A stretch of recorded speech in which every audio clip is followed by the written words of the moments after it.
My guests today are George Saldana and Jesse Bailey, two very active family court reform advocates.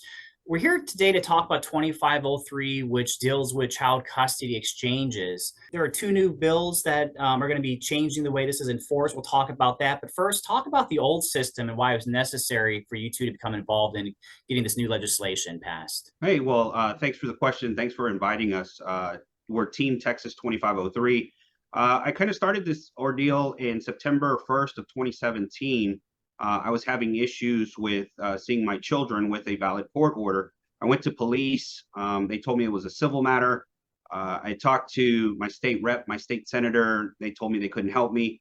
So what I did basically was try to track down who touched the bill last. The bill are interference with child custody, Texas Penal Code 2503, was first legislated in 1973. So this year it'll be 50 years that this law has been alive. Since then, what happens really is that nobody wants to prosecute a felony. No one wants to make a parent a felon. So we had to do something. So over the years, we have talked to many state reps. We have made relationships with our legislature, and we have trained other advocates and our members to call and to reach out to their legislators in order to find a remedy for 2503. So Team 2503 really kind of just split up, one to the legislator side and one to the enforcement, how it sits now. That way, if it wasn't voted on in the legislature, at least one part of our membership would be working on the enforcement part. So we got the best of both worlds, because right now we're getting it enforced as a felony, and we're waiting for September 1 to come around so we can tell you how to start getting it enforced. Now, with the new law, the old law, again, nobody wants to make a parent a felon for being late or for keeping their child. But there, at certain times when there are extreme circumstances in which you're going to have to, that we don't want, our mission isn't to make another parent a felon. Our mission, our objective is to get to the child as per the court order. So when the parent doesn't obey law enforcement, they don't obey their court order, they make themselves a felon. We don't do it. It's them not obeying. So a lot of people come across and say, well, this group is very aggressive. And, very aggressive. They want to make parents felons, and that's absolutely incorrect. Mm-hmm. Okay. Well, what's on the horizon? Give us some hope. I know a lot of parents have been frustrated that they call police and they don't do anything when this happens. Yeah. So what happened great this year is the legislative session. Again, we started in 2017, and so we didn't know how to really make laws, or we didn't know the process. And so we started digging into it. We had a group so big that we had researchers researching everything in the background. Team Texas 2503, now we have about 10 admins and mods that are active, that are working every day behind the scenes. And so when we've come together, what we've done is we've collaborated all together, and we try to figure out what's the best way to approach this. One of the things that they told us was try to make it a citation, an ordinance, where if dad shows up, and I'm not trying to be gender specific because it happens to both, but when dad shows up and the child's not there, there has to be some sort of remedy, because what if dad is poor, he can't afford to hire an attorney to keep going back to court because these orders aren't enforceable right out in the field. So we started looking into that. Some of the advocates and members that we educate, they go into court with an enforcement and still nothing is done. So there's no remedy on the civil side. There's no remedy on the criminal side. So what we have done is we've kind of make it kind of mesh. And so what the new bill, House Bill 969, will do is it will allow the cities and counties to offer an ordinance to be able to cite the parent, the offending parent that's keeping the child, up to $500. Will it be 500? I don't know. It's going to be up to the county or the municipality that writes this ordinance to determine what the charge will be.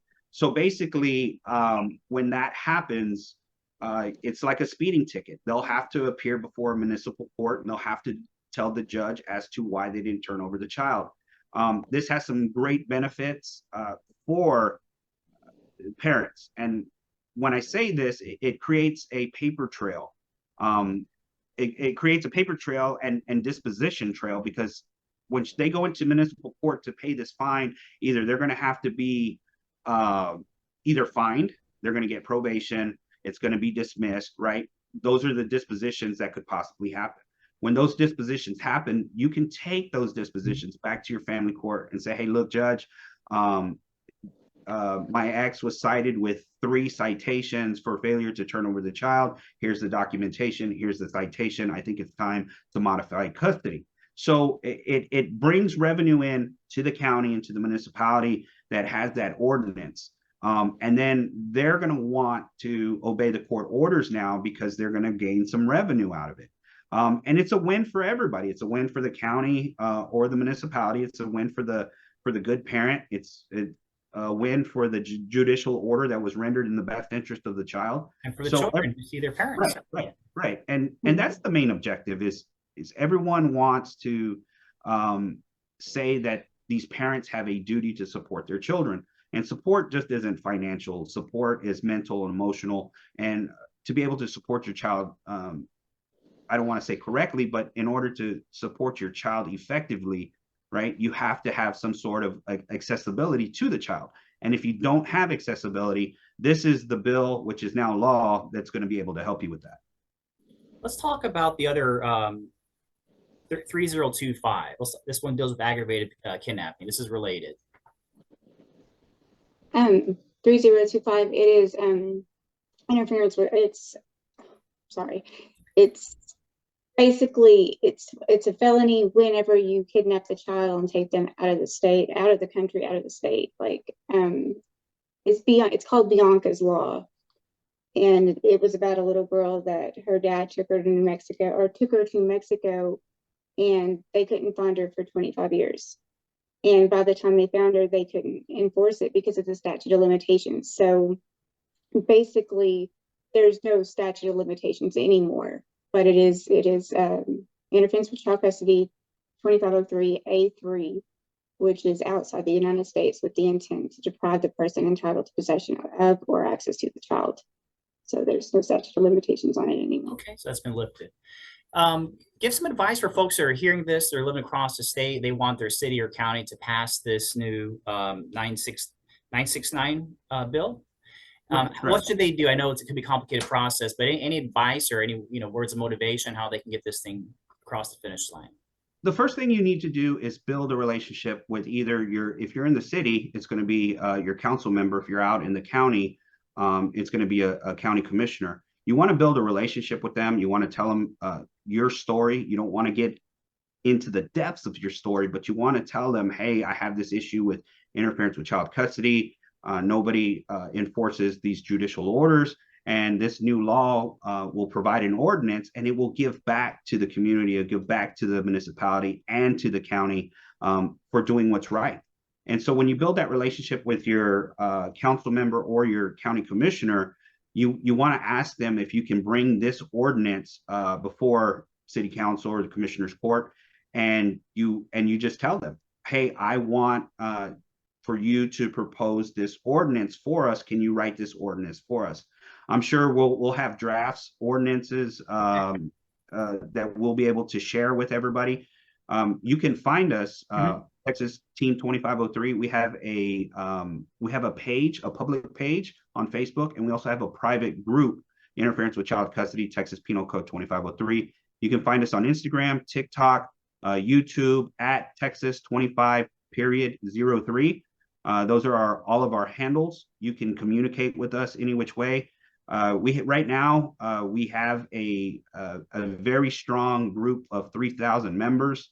It was a lot bigger, but there were some complications in the past, and so we had to restart and we had to reboot. But overall we got the objective done. That was the objective, is to get it enforced, whether on the criminal felony side or on the civil side. And that's why people are looking for this law, is because they don't have money to keep returning, to keep paying for an enforcement after enforcement after enforcement. And so it just keeps everybody, it levels the playing field, it keeps everybody playing nice, and then it's going to benefit, you know, the city and the county. I personally hate to put money on children's heads, but if this is going to be very beneficial for parents so that they can keep that relationship with the child, I'm all for it. Well, cool. Well, I'll have to leave it there. George and Jesse, you guys put a lot of years of work into this, I'm sure, and children are going to reap the benefits of this. So we're grateful for what you did for the state of Texas. Folks, follow this group, and if you're interested in supporting, I'm sure they could use more volunteers and help. So, all right. Thank you. Thank you very much. Thanks for your time.